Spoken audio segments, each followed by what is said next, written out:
beloved Boss Mike Cervera. Eto na, mga kababayan, ang patunay, mga kababayan ko, na walang kasalanan ang Manong Bongbong natin. Ang sabi niya sa akin, hindi po totoo yan, Mr. Senator. Kasi ang breakdown ng 100 billion, 81 billion, yun yung naasa. Pakinggan nyo maigi, mga kababayan, ha? Pakinggan nyo maigi. Masakit ba sa boses ang ano ko? Masakit ba sa tenga yung boses ko? Iinayading ko na ba? Pakipress one kung mag-iinayad na ako. Eto na, mga kababayan ko. Pakinggan nyo maigi itong paliwanag na ito, ha, mga kababayan, ha? Para hindi nyo muna naririnig ang boses ko kung nariririhan kayo. Kung nariririhan kayo sa boses ko, ito, mga kababayan, ha, pakinggan nyo maigi. Pinaliwanag na po ni Ping Lacson, na sinognog, pangit ng boses nun eh. Yung boses ni Nognog, mga kababayan ko, alam nyo, boses ng nagwawala sa mental eh. Di ba? Yung po bang mga taong grasa na pag nagwawala sa kalsada, parang ganun ang boses niya. Pero eto, mga kababayan ko, pakinggan nyo, ito'y napakagandahon ninyong malaman. Kasi hindi po ito natatalakay ng marami. Noong pong panahon na ito, nagsalita ang nagngangalang Yusek Bernardo.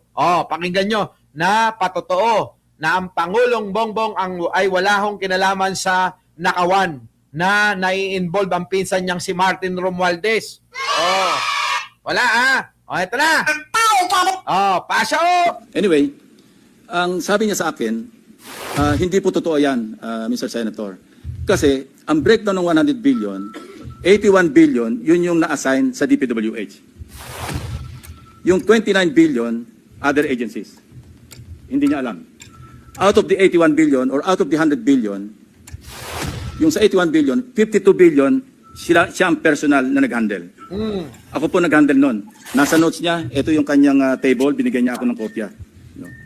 51.01, I think almost 52 billion. Anyway, so 52 billion, yun yung personal hinandle niya. And talagang sabi niya, nagatid ako ng pera as kickback. But not to the President, but to Yusek Olaybar.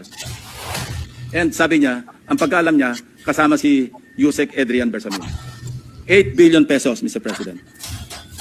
In at least 10 deliveries. The modus that yung arrangement nila is, may tigisa silang armor van. May armor van si Yusek Olaybar, may armor van siya, magpapark sa basement ng Diamond Hotel, darating yung van driven by Olaybar, and possibly, sabi niya, hindi siya sigurado, and possibly, along with Adrian Bersamin.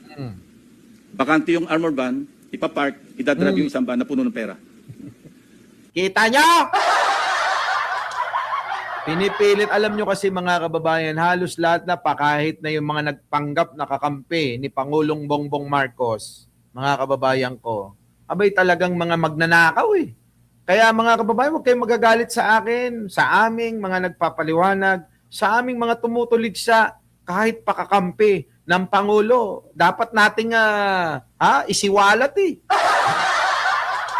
Opo nandito po tayo, mga kababayan, para sa katotohanan, hindi po para magtakip ng mga politiko na katulad ni Martin.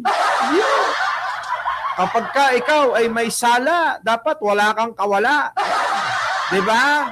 Kaya mga kababayan, pagkaisipin nyo maigi, nandito tayo para sa katotohanan. Sabi nga, darating din tayo sa katotohanan.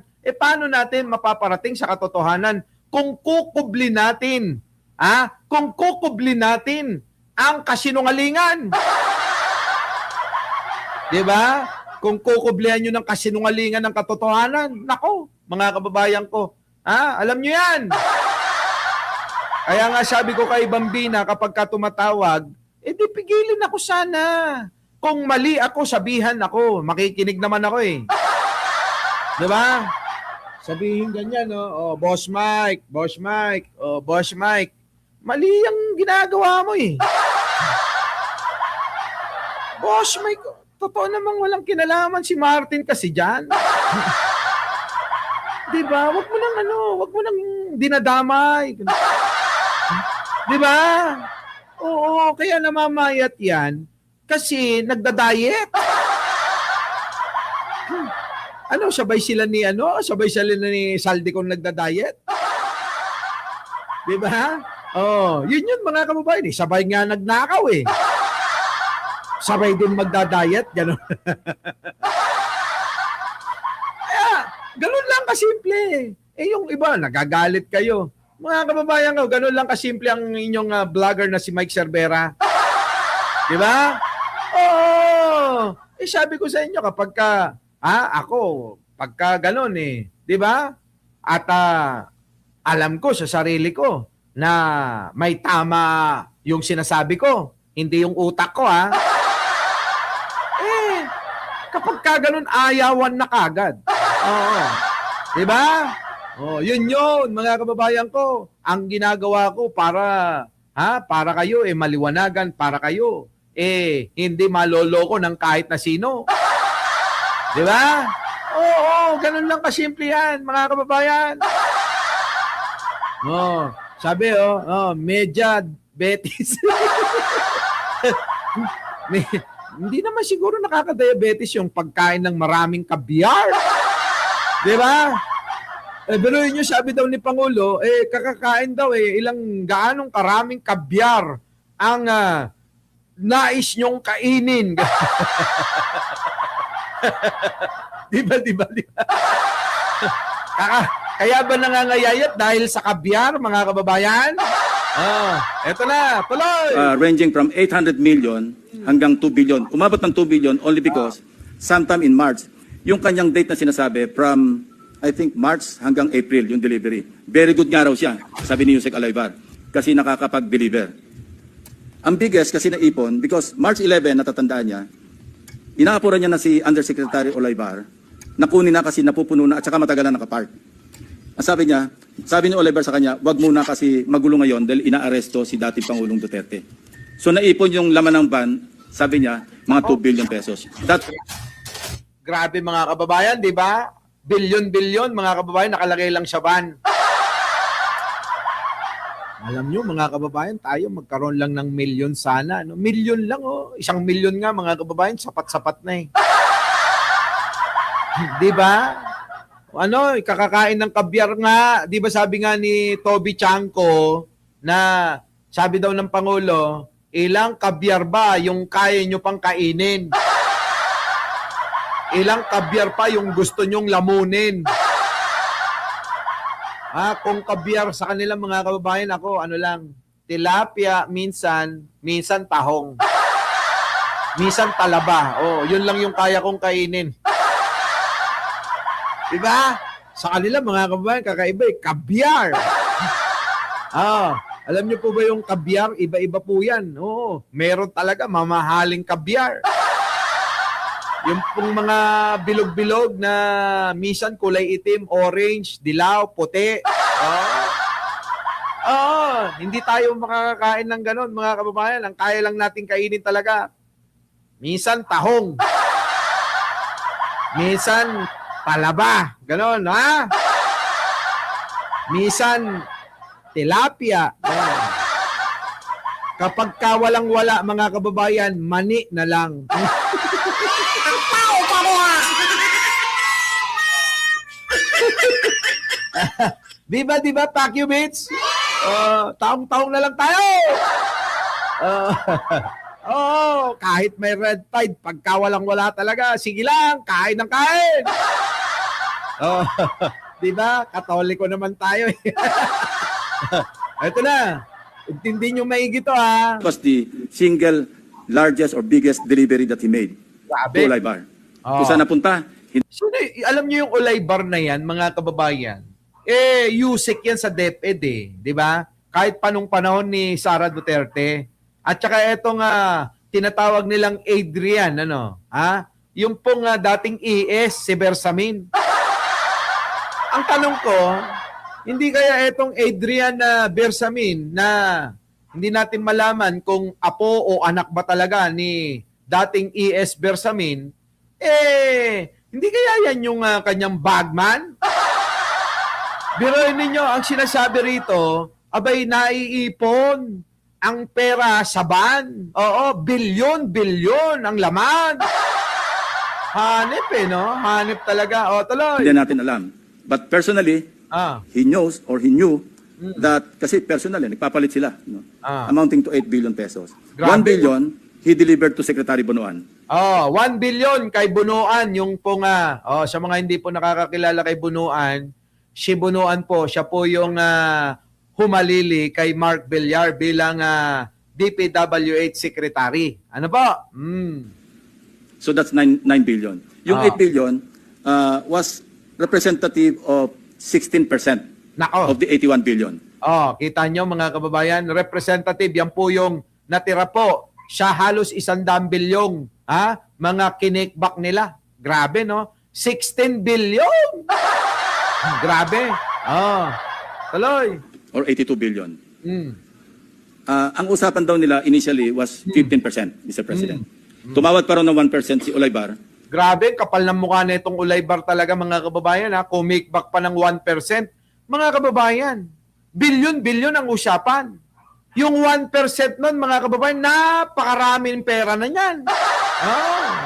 Pero suspecha niya, natatawa raw siya dahil para sa sarili na lang ni Olaybar yung additional 1%. Kaya umabot siya ng 16%. Kita nyo? 1 billion to Secretary Bonoan. Siya mismo nagbigay. Oh. So he was asked, Kita nyo, ang nagbigay mismo ay si Bernardo daw ng 1 billion para kay, para kanino? Kay Bunuan. Kita nyo, tatanda na mga kababayan, pero gusto pa rin ng napakaraming pera. Ako, ayaw ko na senior na ako Wala na akong gusto. Ayoko na ng pera. Ang gusto ko na lang mga kababayan, makasama kayo. Lagi tayong naka-live at tayo'y babatikos sa mga magnanakaw na to. At meron tayong kasama sa buhay. Katulad ko, may kasama ako, si Jen Angeles. Diba? Saan pa kayo nakakita mga kababayan? May sekretary ako. May tagaluto, cook, may tagalaba. Hindi po kami kumukuha ng katulong. Hindi kami kumukuha ng kasambahay. Siya lahat yan. Kita nyo? Ang gusto lang naman ni Jen, hindi nagugutom Yung hindi nagugutom mga kababayan, lahat, pinapakain ko sa kanya Tao ka diha.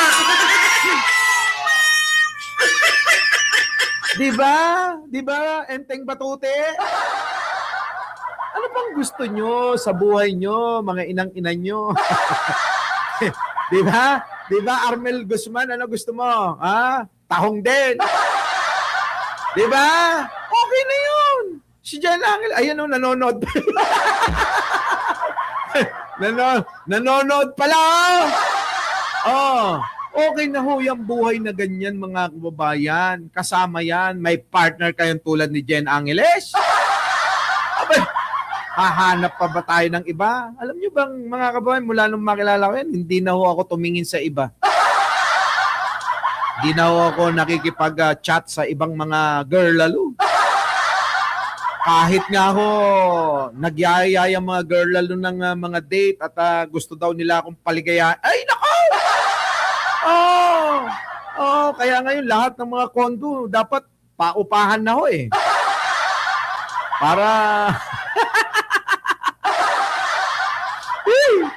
para wala na hong dahilan para matukso tayong mag-drive-thru doon no? Di ba? Yan, kita nyo? Sino nag-aaya? Abay, ang dami. Napakaraming nagyayaya sa akin, Jen Angeles, kung alam mo lang. Dahil sa sobrang pagmamahal ko sa'yo. Ay, nako, wala yung mga yun, tinabla ko. Dami. Artista, modelo. May mga iba nga dyan, yung mga shota pa ng mga politiko, niyayaya ako Tao ka diha. Diba? Ay, bakit naman ako sasama? Higit naman na mas maganda at mas mabait at ano pa bang hanapin ko sa isang Jen Angeles? Diba? Tao ka niya. Wala ka nang hahanapin!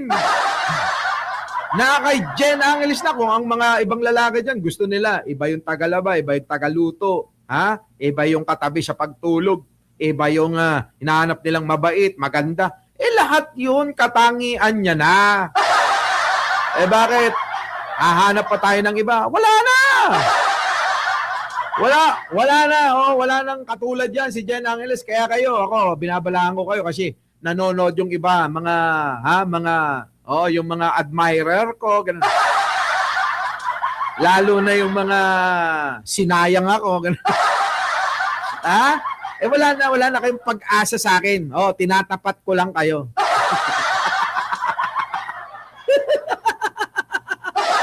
Diba? Wala na. Kaya wag nyo nang hangarin pa, ha? Oo. Yari. Kita nyo? Kailangan ko pang mag-explain mamaya. Eto na. Tuloy. Asking for my advice. Ang sabi ko sa kanya, can you put it in your own handwriting? And I'll see to it that it will reach the president. Kita He said nyo? one more. But I took notes. When he was narrating what he was about to write down, I was taking notes together with my two lawyers. He was also with his lawyer. So, and that happened. The president received the handwritten. Ngayon na. Naputol. So, wala mga kababayan. Walang kinalaman dyan ng Pangulo. Ay talaga. Our beloved Boss Mike Severa